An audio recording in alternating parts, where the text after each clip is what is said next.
Hello everyone, welcome to my YouTube channel let's study साथ साथ। तो जैसा कि आपको पता है, अभी इस चैनल पर PYQ स्पेशल सीरीज चल रही है जिसमें हम DSSB इंग्लिश PGT के क्वेश्चन पेपर को सॉल्व कर रहे हैं।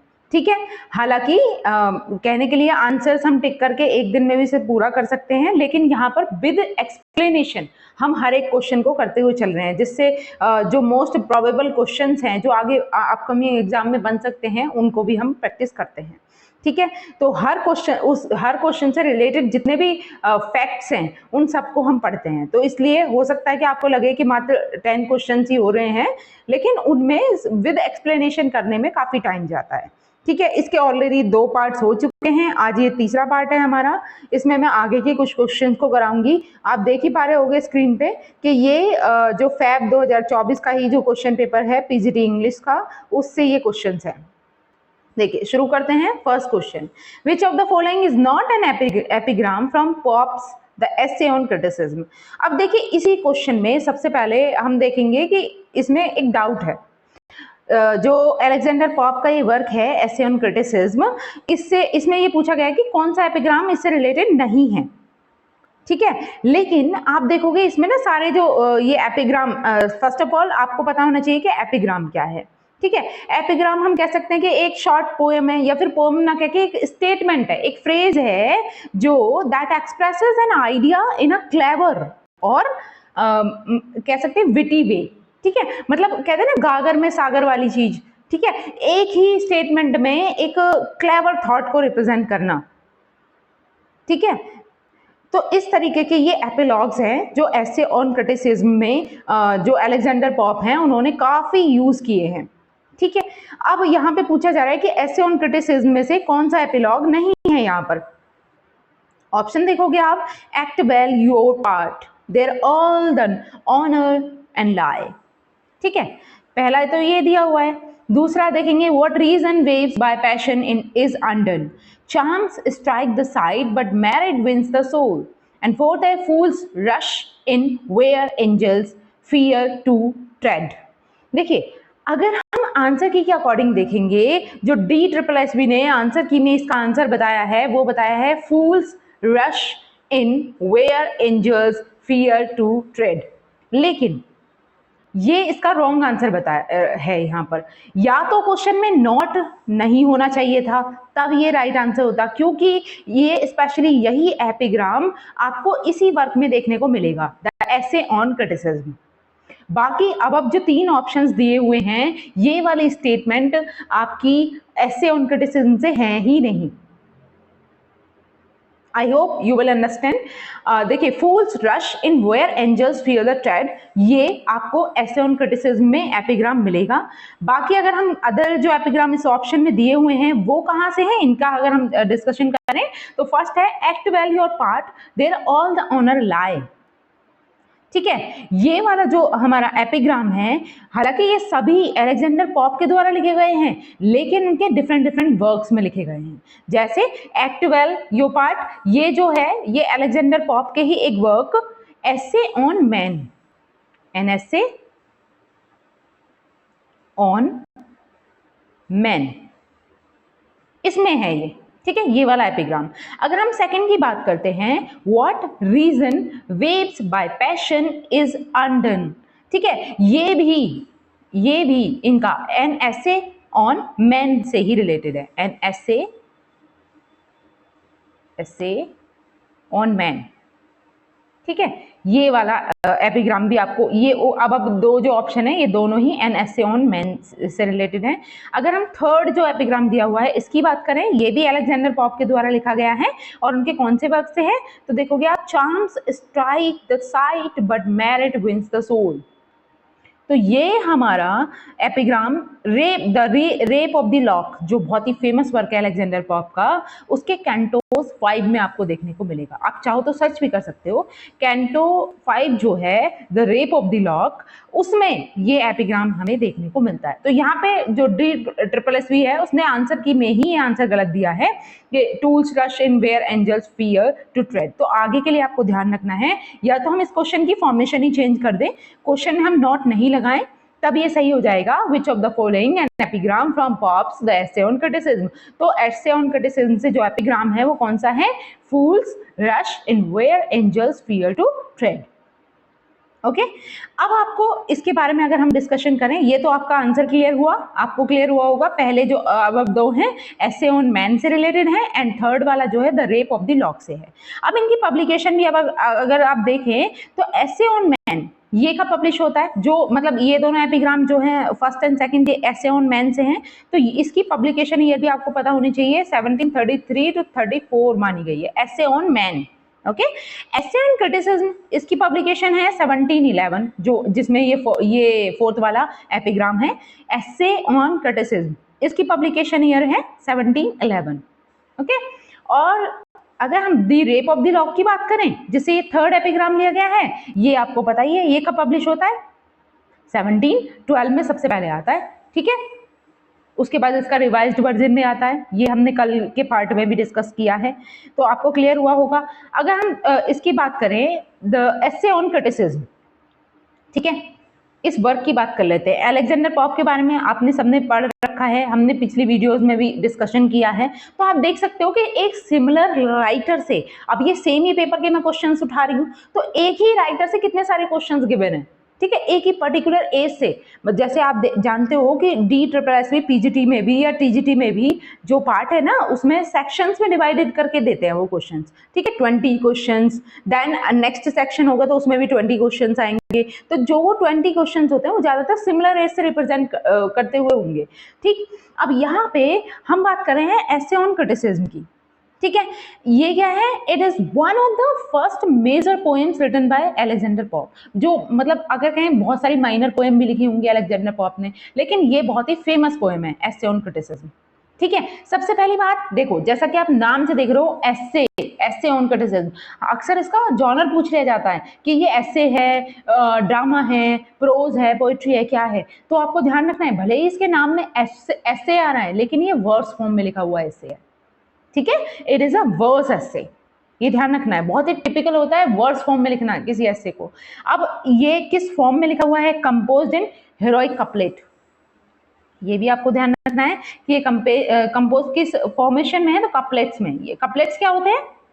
कपलेट्स होते हैं 2 लाइन स्टेंजास। ओके तो हेरोइक कपलेट, और इसके इन्वेंटर कौन माने जाते हैं ये भी आपको पता होना चाहिए। हेरोइक कपलेट इसके इन्वेंटर जो हैं वो जेफरी चॉसर को माना जाता है। ठीक है आगे जॉन ड्राइडन को इसका रिप्रेजेंटेटर माना जाता है। ठीक है हेरोइक कपलेट का, तो आपको ये भी ध्यान रखना है ये हेरोइक कपलेट में लिखा हुआ एक वर्क है, पोएम है। ठीक है वर्स ऐसे है और किस फॉर्मेशन में है? आयम्बिक पेंटामीटर में। ठीक आयम्बिक पेंटामीटर में ये लिखा हुआ है। क्लियर है इतनी बात? अब आगे अगर आप बात करोगे एसे ऑन क्रिटिसिज्म की हमने बात कर ली, अभी यहीं पे हम देखते हैं एसे ऑन मैन। आपको कई बार कंफ्यूजन होगा कि कहीं एसे ऑन मैन भी क्रिटिसिज्म के अंदर का ही पार्ट तो नहीं है। ठीक है तो एसे ऑन मैन जिससे ये दो ऊपर के एपिग्राम लिए गए हैं, इनका एक फेमस वर्क है जो 1733 में आता है। ये किस फॉर्मेशन में? ये भी हेरोइक कपलेट में लिखा हुआ है, आयम्बिक पेंटामीटर की फॉर्मेशन में लिखा हुआ है, ध्यान रखना है। और इसकी एक खासियत क्या है लिख सकते हो आप, एसे ऑन मैन। देखो पहले पे वर्क का नाम लिखती हूं मैं, an essay, wait a minute, yes an essay on man, जैसा कि ये वर्क है ना। अब इस वर्क का आप पब्लिकेशन ईयर बताया 1733 to 34। इसकी जो स्पेशलिटी है, इसका जो कैरेक्टरिस्टिक्स है वो आपको ध्यान रखना है कि ये पोएम जो है वो 4 एपिस्टल्स में लिखी गई है। क्या किस में लिखी गई है? 4 एपिस्टल्स। ठीक है अब आपको समझना है कि एपिस्टल्स क्या होते हैं। आपने सुना होगा एपिस्टोलरी नॉवल। ठीक है तो एपिस्टल क्या होता है? एपिस्टल हम बोल सकते हैं कि एक टाइप की पोएम होती है या एक पर्टिकुलर पोएम होती है जो लेटर की फॉर्म में लिखी गई हो। ठीक है अ पोएम और other literary work in the form of a letter और सीरीज ऑफ लेटर।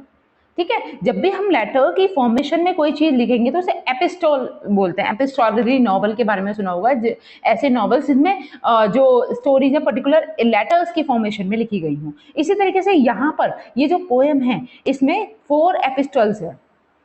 ठीक है क्लियर हुई इतनी बात? It was conceived as part of a larger work that Pope never completed. देखिए इसका मतलब इन्होंने पॉप ने जो प्लानिंग की थी, अलेक्जेंडर पॉप ने एसे ऑन मैन को लिखने के लिए, ये इसे कभी कंप्लीट ही नहीं कर पाए, इसके 4 एपिस्टल्स नहीं लिख पाए थे। ठीक है, ये अब इस तरीके से क्वेश्चन बन सकता है कि अलेक्जेंडर पॉप का कोई एक ऐसा वर्क बताओ जो इनकम्प्लीट है। ठीक है, तो आपको ध्यान रखना है N essay on man. Okay, I hope first question की इतनी एक्सप्लेनेशन काफी है, आपको क्लियर हुआ होगा।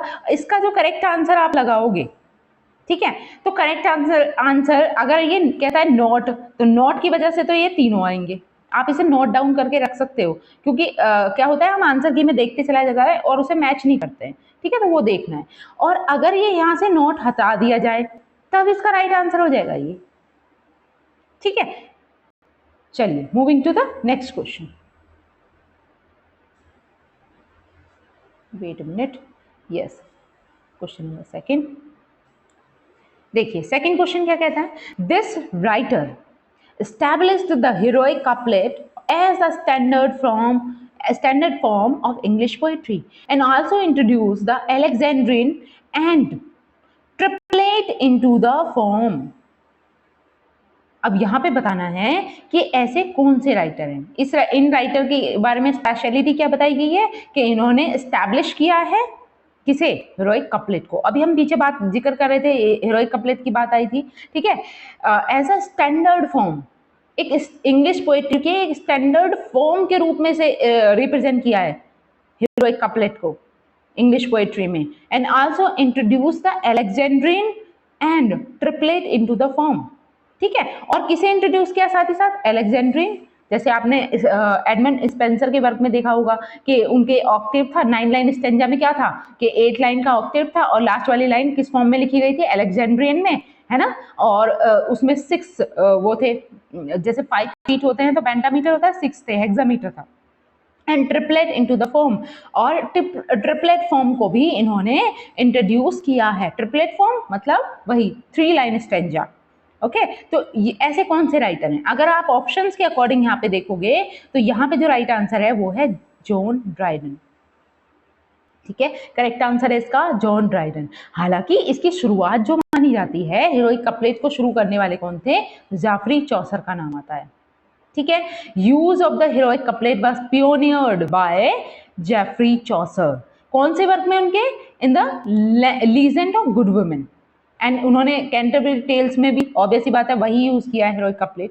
ठीक है, तो अब यहाँ पे आता है generally consider to have been projected by, और आगे जो प्रोजेक्ट करने का कार्य किया, मतलब इन्वेंट तो बेसिकली चौसर ने किया, लेकिन उसको आगे आगे प्रोजेक्ट किया, आगे बढ़ाने का काम किसने किया है, तो जॉन ड्राइडन ने किया है। ठीक है, और साथ ही साथ मतलब रेस्टोरेशन एज में और कौन से राइटर थे जिन्होंने हीरोइक कपलेट को ज्यादा प्रमोट किया है, तो आप अलेक्जेंडर पॉप का नाम भी इसमें शामिल कर सकते हो। अगर यहाँ पे अलेक्जेंडर पॉप होते तो आप दोनों को शामिल करते। ठीक है, तो अलेक्जेंडर पॉप भी इससे रिलेटेड हैं, जॉन ड्राइडन भी इससे रिलेटेड है। और ये दोनों राइटर कौन सी एज से बिलोंग करते हैं, तो ये भी आपको ध्यान रखना है। अलेक्जेंडर पॉप हो गए, जॉन ड्राइडन हो गए, तो ये सब किस एज से बिलोंग कर रहे हैं, रेस्टोरेशन पीरियड से, रेस्टोरेशन एज। और रेस्टोरेशन एज किस पीरियड के अंतर्गत आती है, ये भी आपको पता होना चाहिए, न्यू क्लासिसिज्म के। ठीक है, न्यू क्लासिकल एज जो है उसी के अंतर्गत ये 3 पार्ट में बटे हुए हैं। ठीक है, अगस्टन एज हो गया, रेस्टोरेशन पीरियड हो गया, तो ये सब उसके बारे में हम आगे डिस्कस भी करेंगे, एक क्वेश्चन है उससे रिलेटेड उसमें। अभी देखिए यहाँ पे हमने ये तो डिस्कस कर लिया कि हीरोइक कपलेट, आपको पता है हीरोइक कपलेट की फॉर्मेशन क्या है, 2 लाइन ऑफ पोएट्री होती है written in iambic pentameter. Okay, each line in iambic consist of 5 iamb, इनको 5 फीट भी बोल सकते हो आप, 5 आयम्ब भी बोल सकते हो। हर लाइन में क्या है, 5 आयम्ब होते हैं। ठीक है, आयम्ब। देन इसी से रिलेट करते हुए एक लाइन में क्या हो जाएगा, 5 आयम्ब जुड़ने से क्या बना, पेंटामीटर बना। ठीक है, अब अगर हम बात करें इसकी, कंसिस्ट ऑफ 5 आयम एंड टोटल 10 सिलेबल्स। ठीक है, हर लाइन में 10 सिलेबल्स होते हैं। नेक्स्ट अगर हम देखते हैं कि जैसे हम बात करें जॉन ड्राइडन की, तो इनकी लाइफ के बारे में भी हमें थोड़ा बहुत जानकारी होनी चाहिए। जैसे अगर इनकी एज का स्पैन देखोगे आप जॉन ड्राइडन की, तो 1631 में बॉर्न है एंड 1700 में इनकी मृत्यु होती है। ठीक है, अगर डेट की भी बात करें तो है 19 अगस्त 1631 जॉन ड्राइडन, एंड डेथ इनकी होती है 12 मई 1700 में। ओके, ये 68 ईयर्स में इनकी मृत्यु हो जाती है। इनकी वाइफ का नाम लेडी एलिजाबेथ हावर्ड। ठीक है, ध्यान रखना है, मैं नोट नहीं कर रही हूँ, आप सुनकर लिख सकते हो, लेडी एलिजाबेथ हावर्ड। ठीक, इनकी पढ़ाई लिखाई जो हुई है वेस्टमिंस्टर स्कूल ट्रिनिटी कॉलेज से हुई है। ये रेस्टोरेशन एज से बिलोंग करते हैं। इनके जो फेमस वर्क है, हो सकता है जॉन ड्राइडन के वर्क्स को पूछ लिया जाए, तो इनके फेमस जो वर्क आते हैं वो क्या है, एक तो आपने सुना होगा एप्सोलन एंड अचीटोफिल्स।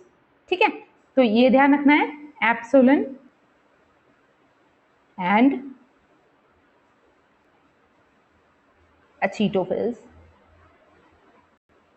ठीक है, और ऐसे ऑन ड्रामेटिक पोएसी बहुत ही फेमस, बहुत ही मतलब आप कह सकते हो इंपॉर्टेंट वर्क है। अगर आप जॉन ड्राइडन को पढ़ रहे हो, एन ऐसे ऑन ड्रामेटिक पोएसी आपको पढ़ना ही होगा।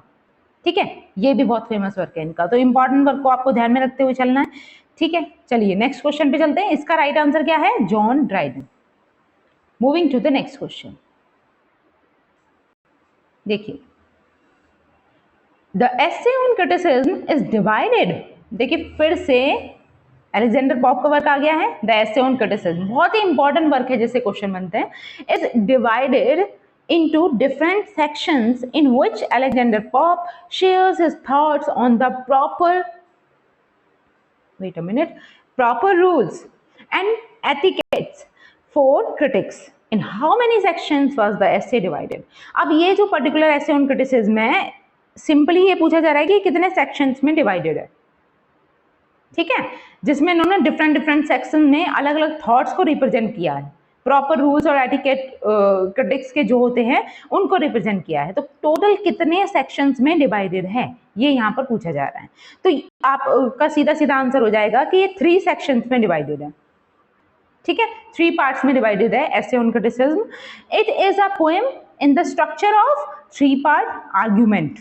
Okay, it is written in a heroic couplet. Obviously बात है, आपने देखा होगा अलेक्जेंडर पॉप का ज्यादातर जो फॉर्मेशन रही है वो हीरोइक कपलेट रही है, using a series of epigram. और ज्यादातर उन्होंने इसमें भी एपिग्राम्स का यूज किया, क्योंकि आप देख रहे हो कि क्रिटिक्स की चीजें हैं, क्रिटिसाइजेशन से रिलेटेड है। ठीक है, तो यहाँ पर भी एपिग्राम्स, थॉट्स, जो वो थॉटफुल स्टेटमेंट होते हैं, विटी स्टेटमेंट्स होती हैं, उनका ज्यादातर यूज किया गया है। ठीक है, अब हम पॉप के बारे में पहले ही डिस्कशन कर चुके हैं। Moving to the next question, इसका राइट आंसर हो जाएगा 3। ठीक है, 3 पार्ट, ना कि ऑप्शन नंबर 3, ध्यान रखना, ऑप्शन नंबर ए 3। अभी देखिए क्वेश्चन नंबर 4 है, who is the poet of the famous poem title Fra Lippo Lippi. देखिए टाइटल से आपको लग रहा है जैसे कोई ग्रीक वर्क हो या फिर कोई इटालियन वर्क हो। ठीक है, तो यहाँ पे पूछा गया है कि ये जो फेमस पोएम है फ्रा लिपोलिपि, ये किसके द्वारा लिखी गई है, which is written as a dramatic monologue. तो इसमें कई सारे क्वेश्चन बनते हैं। पहला, ड्रामेटिक मोनोलॉग क्या होता है। दूसरा, कि फ्रा लिपोलिपि जो है वो क्या इंग्लिश वर्क ही है, इसके नाम से तो हमें इंग्लिश वर्क नहीं लग रहा। और तीसरा, कि आप मतलब ये फ्रा लिपोलिपि किस राइटर ने लिखा है। ठीक है, ऑप्शंस है Elizabeth Barrett Browning, Robert Browning, Matthew Arnold और गेरर्ड मैनली हॉपकिंस। तो यहाँ पे जो राइट आंसर हो जाएगा, फ्रा लिपोलिपि ये जो पोएम है वो किसके द्वारा लिखी गई है, तो ये रॉबर्ट ब्राउनिंग के द्वारा लिखी गई है। पहला आंसर तो ये। ठीक है, ये पब्लिश होती है इन 2 वॉल्यूम कलेक्शन। ठीक है, मतलब इनका एक पोएटिक कलेक्शन पब्लिश होता है जिसका नाम है पोएटिक कलेक्शन का मैन एंड विमेन। ठीक है, मैन एंड विमेन। ठीक है, कब पब्लिश होता है, 1855 में। तो इसी पब्लिकेशन, इसी पोएटिक कलेक्शन में ये जो पोएम है फ्रा लिपोलिपि, ये पब्लिश होती है। ये एक इंग्लिश पोएम ही है। ठीक है, ये भी ध्यान रखना है। और इसमें it is considered one of the Browning's finest dramatic monologue. ठीक है, अब इसमें अगर हम बात करें ये किस फॉर्मेशन में लिखी गई है, सबसे पहले हम पोएम की बात कर रहे हैं फ्रा लिपोलिपि की। ये फॉर्मेशन में जो है ये ब्लैंक वर्स में लिखी गई पोएम है, ब्लैंक वर्स। ठीक है, that allow Browning free expression of colloquial vigour, क्योंकि ब्लैंक वर्स में आप देखोगे कि इसमें मतलब कोई भी बाउंडेशन नहीं होती है, राइमिंग स्कीम की या किसी राइम की या फिर वर्स की कोई भी बाउंडिंग नहीं होती है, हम फ्री होते हैं ब्लैंक वर्स में जब भी हम पोएम लिख रहे हो, ठीक है। तो इसमें कहा गया है कि यही जो इसकी स्पेशलिटी है कि ब्लैंक वर्स में लिखी गई है, ये अलाउ करती है ब्राउनिंग को free expression of colloquial vigour, ठीक है। The poem is based on the life of Florentine painter. देखिए फ्लोरेंस का एक पेंटर है जिस पर ये बेस्ड है पूरी पोएम, उस पेंटर का नाम है फिलिप्पो, ठीक है, फिलिप्पो लिप्पी, ये उस पेंटर का नाम है। और ये कब की स्टोरी है, तो ये भी ध्यान रखना है 1406 to 09 की स्टोरी है, as described in Giorgio Vasari in 16th century lives of the painters। 16th century की जो लाइफ है पेंटर्स की, लाइव्स ऑफ द पेंटर्स, वो इसमें रिप्रेजेंट की गई है। आपको बस इतना ध्यान रखना है कि इसमें जो ये कैरेक्टर है फ्रा लिप्पो लिप्पी, ये एक पेंटर है जिस पर ये पूरी बेस्ड है, मतलब वहां से इसकी स्टोरी ली गई है, एक तरीके से आप ये समझ सकते हो, सोर्स है ये इसका, ठीक है। और क्या हो सकता है इसमें, अब बारी आती है ड्रामेटिक मोनोलॉग की। मोनोलॉग क्या होता है, मोनोलॉग मतलब सोलिलिकी जैसा सोलिलिकी की तरह आप रिप्रेजेंट कर सकते हो मोनोलॉग को भी। ये क्या होता है, a poem in the form of a speech of an individual character, ठीक है, मतलब एक पर्टिकुलर व्यक्ति के द्वारा जो स्पीच दी जा रही है, अपने आप से जो बातें कर रहा है वो मोनोलॉग है, ठीक है। और ड्रामेटिक वे में अगर वो बातें कर रहा है तो वो ड्रामेटिक मोनोलॉग है, ठीक है। It compresses into a single vivid scenes a narrative sense of the speakers history and psychological insight into his character, ठीक है। अब इसका राइट आंसर क्या है, रॉबर्ट ब्राउनिंग है, ये आपको ध्यान रखना है, रॉबर्ट ब्राउनिंग की पोएम है, 1855 के पोएटिक कलेक्शन में आती है, ठीक। दो the form of chiefly associated with Robert browning who raised it to a highly sophisticated label in such poem as, इनकी जो बहुत सारी पोएम्स हैं उसमें भी जो ये साइकोलॉजिकल लेवल को रिप्रेजेंट करते हैं उसी तरीके से इन्होंने इसमें भी किया है। बाकी कौन सी पोएम्स हैं इसी टाइप की, तो जैसे इनकी माई लास्ट डचेस ये पोएम है, द बिशप्स ऑर्डर, और क्या है फ्रा लिप्पो लिप्पी हो गई, एंड्रा डेल सार्टो हो गई, तो ये सारी पोएम्स जो है ना इसी टाइप की हैं इनकी। अब अगर हम रॉबर्ट ब्राउनिंग की बात कर रहे हैं तो इनकी लाइफ स्पेन क्या, ये ध्यान रखना है, 1812 to 1889, ठीक है। इनकी वाइफ का नाम Elizabeth Barrett Browning, she is also a writer, ठीक है। इनका जो फेमस वर्क है आप जान ही चुके हो कि पोएटिक कलेक्शन जो है मैन एंड वुमेन 1855 में आता है, ये इसको ध्यान में रखना है। और बाकी आप माई लास्ट टचेस, ये भी फेमस वर्क है, इसको आप पढ़ सकते हो, ठीक। तो रॉबर्ट ब्राउनिंग के बारे में ये सारी चीजें हैं। चलिए moving to the next question.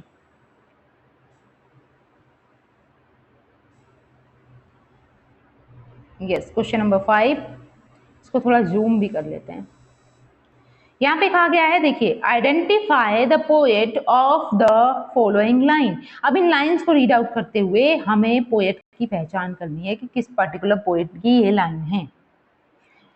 And moving through a mirror clear that hangs before her all the year, shadows of the world appear, there she sees the highway near, winding down a camelot, there the river eddy whirls, and there the surely blaze curls, and the red clocks of market girls pass onward from Shalott।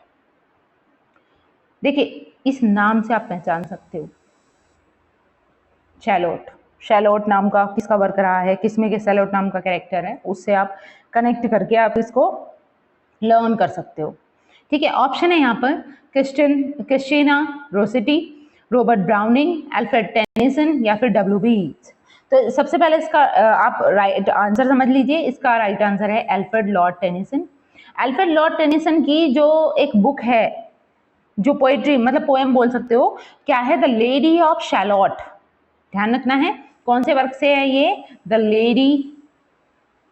Lady of shallot. ये work आता है 1842 में, इससे ये line दी गई है the lady of shallot से। अब पोएम की फॉर्मेशन की बात करते हैं। The poem is divided into 4 numbered parts. ठीक है, मतलब टोटल 4 पार्ट्स में डिवाइडेड है विद डिस्क्रीट आइसोमेट्रिक, मतलब बहुत ही लॉन्ग लॉन्ग स्टेंजास है इसमें। इस तरीके से अगर आप देखोगे, जैसे इसमें 4 पार्ट्स हैं, पोएम को डिवाइड तो कर दिया गया है 4 पार्ट्स में, ठीक है। अब इसके पहला और दूसरा जो पार्ट है, ठीक है, फर्स्ट एंड सेकंड जो पार्ट है इस पोएम का, उसमें तो 4 स्टेंजास है। ये आपको ध्यान रखना है कि पहले और दूसरे स्टेंजास में, सॉरी, पहले और दूसरे पार्ट में तो 4 स्टेंजास है, 4 स्टेंजा, ठीक है। और जो लास्ट के 2 पार्ट हैं, थर्ड एंड फोर्थ जो पार्ट हैं, उसमें क्या है, उसमें 5 स्टेंजास हैं। इनमें इसमें जो है 5 स्टेंजास, ठीक, ये चीज ध्यान रखनी है। अब जैसे हमें पता चला कि पहले पार्ट में 4 स्टेंजास हैं, सपोज करो, ठीक है, सेकंड पार्ट में भी 4 स्टेंजास हैं, तो हर एक स्टेंजा की फॉर्मेशन कैसी है, तो स्टेंजा कैसे लिए गए हैं, तो each stanza contain 9 lines, 9 line stanzas का यूज किया गया है। जैसे आप इस स्टेंजा को भी पढ़ोगे, इसमें भी टोटल 9 लाइन है, हम इससे अंडरस्टैंड कर सकते हैं। देखोगे आप, देखिए ये 1 2 3 4 5 6 7 8 9, ठीक है, 9 लाइन है, हर एक स्टेंजा 9 लाइन का है। पार्ट कितने पार्ट्स में डिवाइड है, पोएम 4 पार्ट में डिवाइड है। पहले 2 पार्ट्स जो है उनमें 4 स्टेंजास हैं, लास्ट के जो 2 पार्ट है उनमें 5 स्टेंजास हैं। हर एक स्टेंजा की जो राइमिंग स्कीम है, जैसे यही है, तो इसकी राइमिंग स्कीम क्या है, चलो राइमिंग स्कीम भी पहचानना हम यहीं से सीख लेते हैं। जैसे अगर सेम आप लास्ट वर्ड को देखोगे और जहां पर सेम प्रोनाउंसिएशन होती है उसको एक अल्फाबेट देते हुए चलते हैं, ठीक है। आप देखो यहाँ पे लास्ट वर्ड चेक कर रहे हैं, हम प्रोनाउंसिएशन से समझेंगे, क्लियर, ईयर, तो यहाँ पे देखो, यहाँ पे भी सेम प्रोनाउंसिएशन है, तो इन दोनों को एक एक अल्फाबेट। नेक्स्ट है अपीयर, नियर, तो सेम ही देखो, clear, ear, appear, near, same pronunciation आ रही है, सेम साउंड रिपीट हो रहा है, तो सब में ए लिख सकते हो आप, ठीक है। आगे देखते हैं कैमलेट, तो यहाँ पे प्रोनाउंसिएशन टोटली चेंज हो गई, तो यहाँ पे आप लिखोगे बी, ठीक है। यहां तक चीजें क्लियर हो रही होंगी, 5 लाइन हो गई। अब आगे देखोगे व्रिल्स, कर्ल्स, गर्ल्स, तो ये तीनों का साउंड सेम आ रहा है ना, लेकिन अब ऊपर वाली जो जितने भी वर्ड्स हैं उनसे बिल्कुल अलग है। अगर उनसे सिमिलरिटी होती तो वही सेम अल्फाबेट आप दे देते, इनसे बिल्कुल अलग है। व्रिल्स है, कर्ल्स है, गर्ल्स है, तो इनके लिए सी सी सी, है ना। और लास्ट में आप देखोगे शैलोट, शैलोट किससे रिलेट कर रहा है, किससे कनेक्ट करता हुआ है, कैमलेट से, कैमलॉट शैलोट, कैमलॉट शैलोट, कैमलॉट शैलोट, ठीक है, सेम है, तो यहाँ पे बी।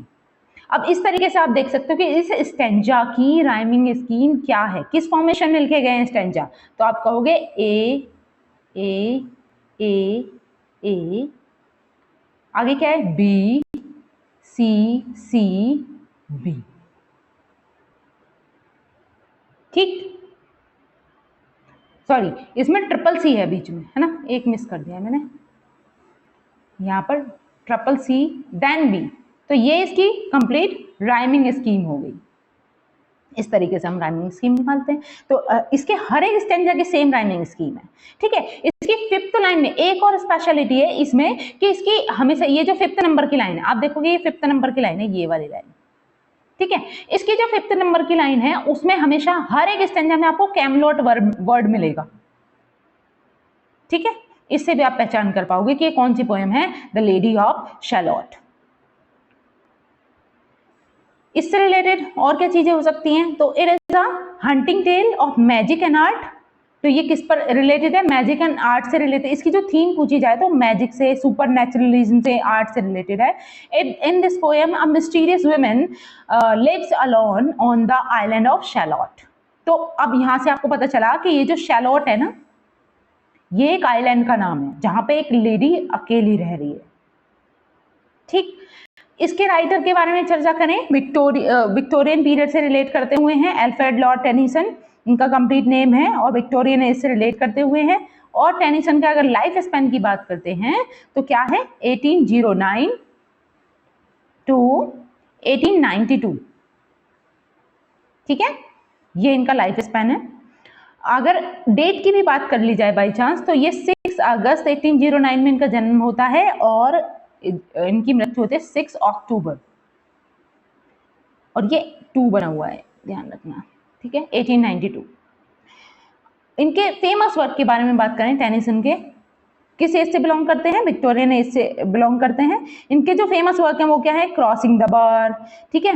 और सबसे फेमस वर्क आपने सुना होगा लोटस ईटल, उसको जरूर तैयार करना। अगर आप Lord Tennyson, Alfred Lord Tennyson को पढ़ रहे हो तो 2-3 वर्क ऐसे हैं जिनको हमें इंपॉर्टेंटली पढ़ना है। एक तो आपको पढ़ना है इन मेमोरियम, इन मेमोरियम, इससे भी बहुत क्वेश्चन बनते हैं। किंग आर्थर की मेमोरी में ये लिखा हुआ है, ठीक है। आगे लॉक्सले हिल है, या फिर द लोटस ईटर, ये भी बहुत फेमस है, लोटस ईटर, ठीक। द प्रिंसेस, और एक आपको जरूर मोस्ट इंपॉर्टेंटली पढ़ना है, क्या? यूलिसिस, ये भी इंपॉर्टेंट वर्क है। तो इनके ये फेमस वर्क, एक और है क्रॉसिंग द बार, उसको भी, तो ये इंपॉर्टेंट वर्क हैं टेनिसन को तैयार करते समय जिनको हमें पढ़ना होता है, ठीक है। चलिए moving to the next question. इसका आंसर क्या है? Tennyson, option number 3। इसे देख लेते हैं। ये है इन द पोएम यूलिसिस। देखिए यूलिसिस का नाम देखते हैं, आप समझ गए कि किससे रिलेटेड है ना। तो इस तरीके से भी आप आंसर निकाल सकते हो। देखो, इन the poem Ulysses the poet explore the state of mind and uses myth of past. State of mind को एक्सप्लोर कर रहा है पोएट, और क्या कर रहा है? Uses the myth of past का जो मिथ है उसका इस्तेमाल किया गया है। मतलब जो माइथोलॉजिकल चीजें हैं, ठीक है, जो पास्ट से रिलेटेड चीजें हैं उनकी एक्सप्लोरेशन है यहाँ पे। आइडेंटिफाई द पोएट, उस पोएट का की पहचान करनी है जिसकी ये पोएम है यूलिसिस। तो अभी हालांकि हम डिस्कस करते हुए आए हैं तो इससे आप इजीली इसका आंसर कर लोगे। राइट आंसर क्या होगा? अल्फ्रेड लॉर्ड टेनिसन, ठीक है। टेनिसन के बारे में हमने पढ़ा। अब आपको बस यूलिसिस के बारे में समझना है कि यूलिसिस ये किस फॉर्म में लिखा गया है, ठीक है। पोएम है एक, ये ध्यान रहेगा आपको। यूलिसिस किस फॉर्म में है? ब्लैंक वर्स की फॉर्म में, ब्लैंक वर्स, ठीक। रिटन इन 1833, 1833 में लिखा जाता है, लेकिन पब्लिश होता है ये 1842 में। यूलिसिस जो वर्क है ये 1842 में पब्लिश होता है। और किसमें? मतलब इनका एक पोएटिक कलेक्शन आता है, सेकंड वॉल्यूम का आती है पोएटिक कलेक्शन की, और सेकंड वॉल्यूम उसका नाम ही क्या होता है? पोएम्स, ठीक है, पोएम्स। उसी में इसको पब्लिश कराया जाता है। ये जो यूलिसिस नाम की पोएम है उसको इनके सेकंड वॉल्यूम ऑफ पोएट्री, जिसका नाम है पोएम्स, पोएटिक कलेक्शन है एक, उसमें पब्लिश कराया जाता है। It is a popular example of dramatic monologue. तो ये भी एक एग्जाम्पल है ड्रामेटिक मोनोलॉग का। और it is a story of king Ulysses. ये जो किंग यूलिसिस हैं वो ज्यादातर अपने आप से बातें करते रहते हैं, वही ड्रामेटिक मोनोलॉग है। और इसमें ये एग्जाम्पल के तौर पे अगर पूछा जाए कि इसकी फॉर्मेशन कैसी है तो ड्रामेटिक मोनोलॉग की है, ठीक है। आगे चलते हैं। इसका राइट आंसर आपको पता चल गया, लॉर्ड अल्फ्रेड लॉर्ड टेनिसन ही है। अभी क्वेश्चन नंबर 7, आई होप ये विजिबल होगा आपको। देखिए, Who is the writer of the following lines taken from the poem An Essay on Man? अब देखिए ये वर्क आप हमने डिस्कस कर लिया था स्टार्टिंग में, पहले क्वेश्चन में किया है, तो आप इजीली इसका आंसर भी कर पाओगे। An Essay on Man, which is dedicated to Henry St. John, Lord Bolingbroke। देखिए यहां से एक तो क्वेश्चन से ही आपको एक हिंट मिला कि एसे ऑन मैन जो वर्क है ना वो डेडिकेट किया गया है किसको? हेनरी सेंट जॉन को, लॉर्ड बॉलिंगब्रोक को, ठीक। अब यहाँ पे राइटर को आइडेंटिफाई करना है, who is the writer of the following lines. ये जो लाइन है कहाँ से ली गई है? एन एसे ऑन मैन से ली गई है, और इसके राइटर कौन है वो बताना है। तो इसके राइटर कौन है? अलेक्जेंडर पॉप है, ठीक है। लाइन क्या है? Awake my St John, leave all meaner things to low ambition and the pride of kings, ठीक है। आप एन एसे ऑन मैन इसके बारे में पहले ही पढ़ चुके हैं। ये एक फिलोसफिकल एसे है। किस फॉर्मेशन में लिखा हुआ है? तो हीरोइक कपलेट की फॉर्म में लिखा हुआ है, आयम्बिक पेंटामीटर में है। पब्लिश कब होता है ये भी ध्यान रखना है, 1733 में होता है। हालांकि मैं ये रिपीट ही कर रही हूँ, पहले हम डिस्कस कर चुके हैं। 33-34 में हुआ है ये पब्लिश। और क्या होगा? It was conceived as a part of larger work that Pope never complete, ठीक है। किस फॉर्मेशन में? सबसे पहली चीज ये एक एपिस्टाइल की फॉर्म में, एपिस्टलरी पोएम है, एक तरीके से लेटर की फॉर्मेशन में लिखा हुआ है। इसमें 4 एपिस्टॉल्स हैं, एपिस्टॉल्स हैं। चलिए moving to the next question. Question number 8, for which metaphysical poet did T.S. Eliot said a thought to dash was an experience, it modified his sensibility। तो कौन से वो मेटाफिजिकल पोएट हैं जिनके बारे में टी.एस. इलियट क्या कह रहे हैं, अ थॉट टू, उस पर्टिकुलर राइटर का नेम आएगा यहाँ पे, to that writer was an experience, it is modify his sensibility. Option है John Donne, Andrew Marvell, George Herbert या फिर हेनरी बोगन। तो यहां पे किसकी बात की जा रही है, टी.एस. इलियट कह रहे हैं ये जो मेटाफिजिकल के बहुत बड़े ज्ञाता माने जाते हैं या किस जिससे रिलेटेड हैं, जॉन डन, ठीक है, इन्हीं के बारे में ये कह रहे हैं। जब भी आप मेटाफिजिकल पोएट के बारे में बात करोगे तो जॉन डन का नाम जरूर आएगा। जॉन डन के बारे में टी.एस. इलियट ने ये कहा है, a thought to John Donne was an experience, it modify his sensibility. ठीक है, अगर हम जॉन डन की बात करें तो इनका लाइफ स्पेन क्या रहा है, 1572 टू 1631। ठीक है, इनकी वाइफ का नाम क्या था, एना मोर। ठीक, आगे अगर हम बात करें इनके जो फेमस वर्क हैं, द गुड मोरो, कैनोनाइजेशन के लिए इनको जाना जाता है, ये आप इनके फेमस वर्क ध्यान रख सकते हो जॉन डन के, क्या है, गुड मोरो, द गुड मोरो, और द कैनोनाइजेशन,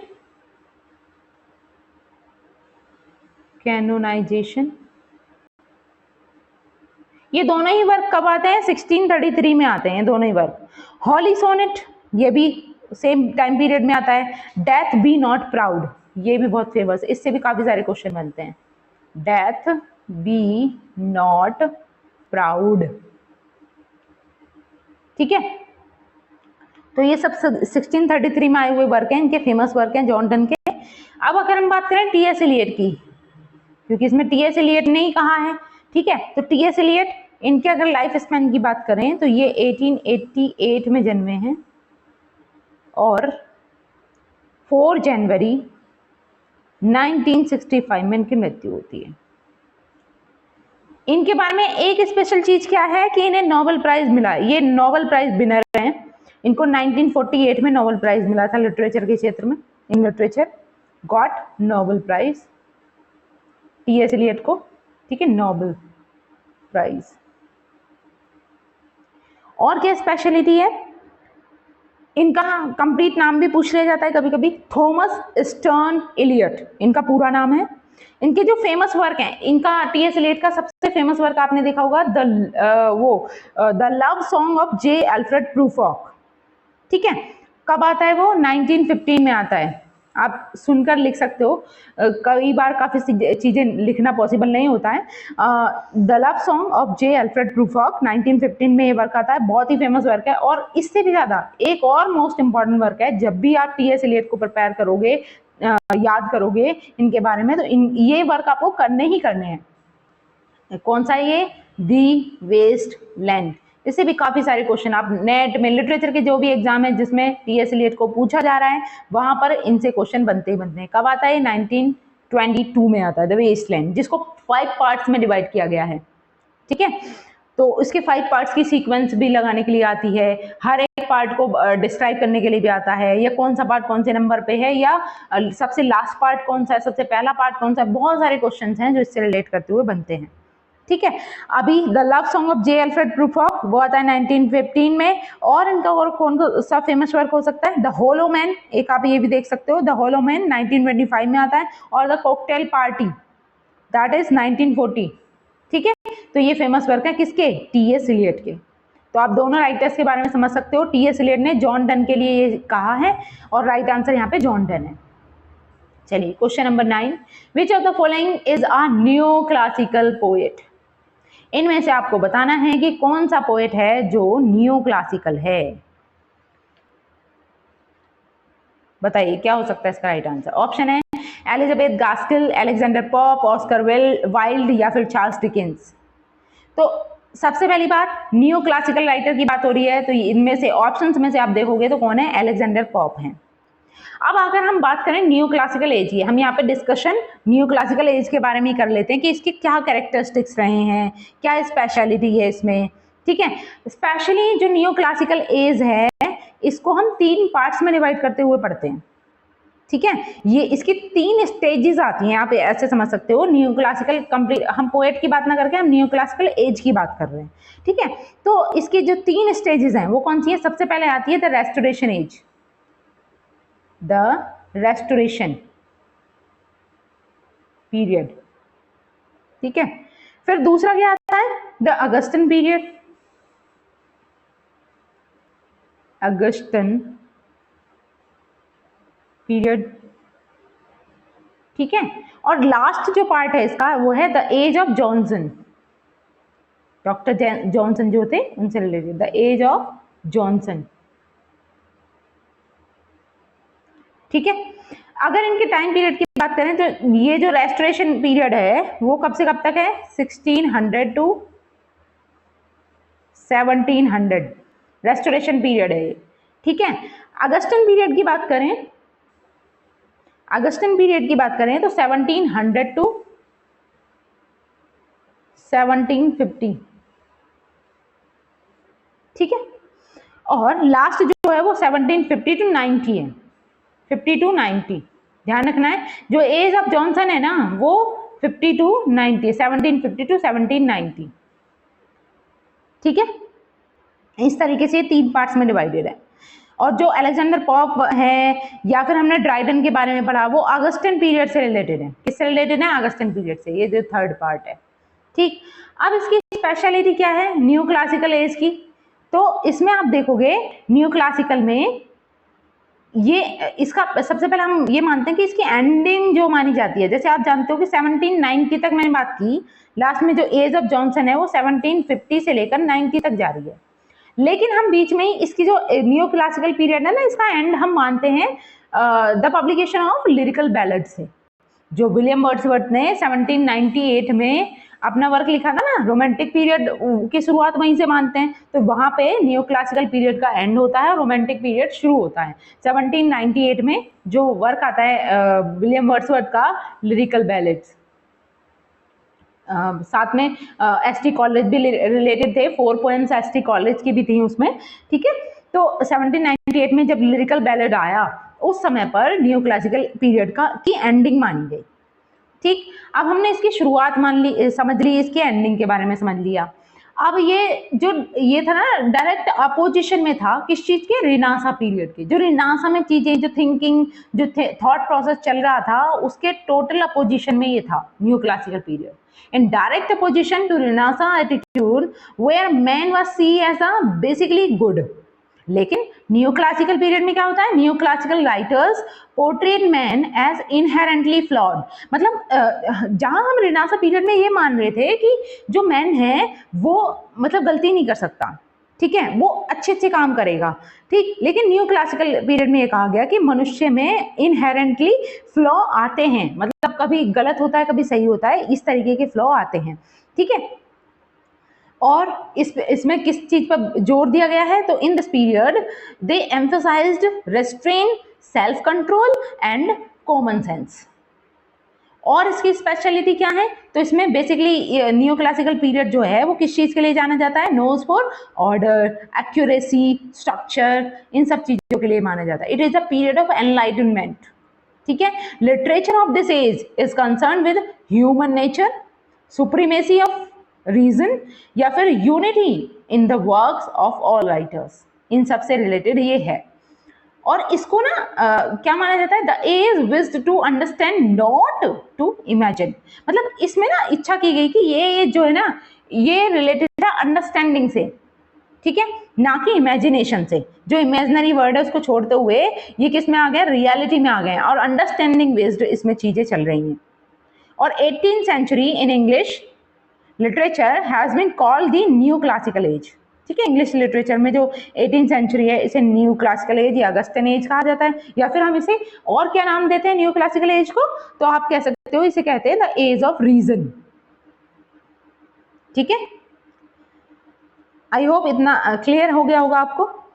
चलिए मूविंग टू द नेक्स्ट, इसका जो राइट आंसर है वो क्या है, Alexander pop, neo classical poet जो हैं। देखिए आज का ये लास्ट क्वेश्चन होने वाला है, इसे देख लेते हैं हम फटाफट से, काफी लेंथी वीडियो हो गई है। Identify the writer of the following lines taken from the mock epic. देखिए जैसे जैसे आप क्वेश्चन रीड करोगे वैसे आप आंसर अपने आप आपको क्लिक हो जाएगा। देखिए क्वेश्चन है, identify the writer of the following line, ये जो लाइन लिखी हुई है ना इसका राइटर को आइडेंटिफाई करना है। टेकन फ्रॉम मतलब कहां से लिया गया है, इन लाइंस को कहां से लिया गया है, अ मोक एपिक।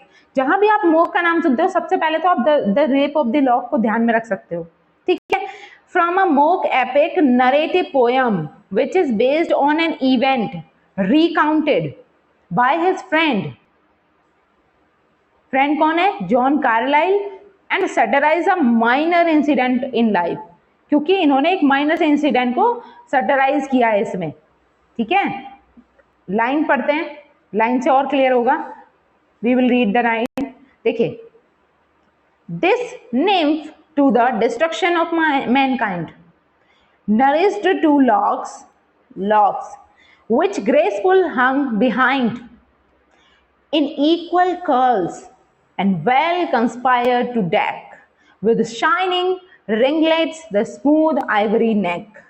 तो ये किसके बारे में चर्चा हो रही है, यहाँ पे ये कहां से लिया गया है, the rape of the lock से लिया गया है, और इसके राइटर कौन है, अलेक्जेंडर पॉप हैं। रेप ऑफ द लॉक से भी अगर पूछा जाए तो कहां से लिया गया है स्टैंजा, तो आपको ध्यान रखना है रेप ऑफ द लॉक में टोटल 5 कैंटोज हैं, लेकिन ये इसको लिया गया है कैंटो नंबर 2 से, ठीक है। इसके बारे में हम पहले चर्चा कर चुके हैं। पहला जो फर्स्ट वर्जन आता है रेप ऑफ द लॉक का वो 1712 में आता है, फिर इसका रिवाइज्ड वर्जन आता है जिसमें बाकी के कैंटोज को, शुरुआत में 2 कैंटोज को पब्लिश किया जाता है 1712 में, लेकिन जब रिवाइज्ड वर्जन आता है 1714 में तब इसमें टोटल 5 कैंटोज होते हैं, ठीक है। तो ये आपको ध्यान रखना है। आज के लिए हम इतना ही रखेंगे। आई होप मेरी ये वीडियो आपको अच्छी लगी होगी। इसके आगे के क्वेश्चन का डिस्कशन हम कल की वीडियो में करेंगे, ठीक है। और अगर वीडियो अच्छी लगी है तो आपको इसको लाइक करना है, शेयर करना है, साथ ही चैनल को सब्सक्राइब कर लेना है इसी तरीके की अमेजिंग एक्सप्लेनेशन के साथ क्वेश्चंस को सीखने के लिए। इससे क्या होगा, आपके देखो कई सारी चीजें तो रिवाइज हो रही हैं, ठीक है, आपको लर्न हो रहा है साथ के साथ, तो ये बहुत ही बेनिफिशियल रहने वाला है आपके लिए। अगर आपको भी लगता है कि अच्छी अच्छी चीजें यहाँ पे प्रोवाइड की जा रही हैं तो आपको इसको डेफिनेटली सब्सक्राइब कर लेना है। मिलते हैं नेक्स्ट वीडियो में, तब तक के लिए thanks for watching, keep learning and keep supporting me. Thank you.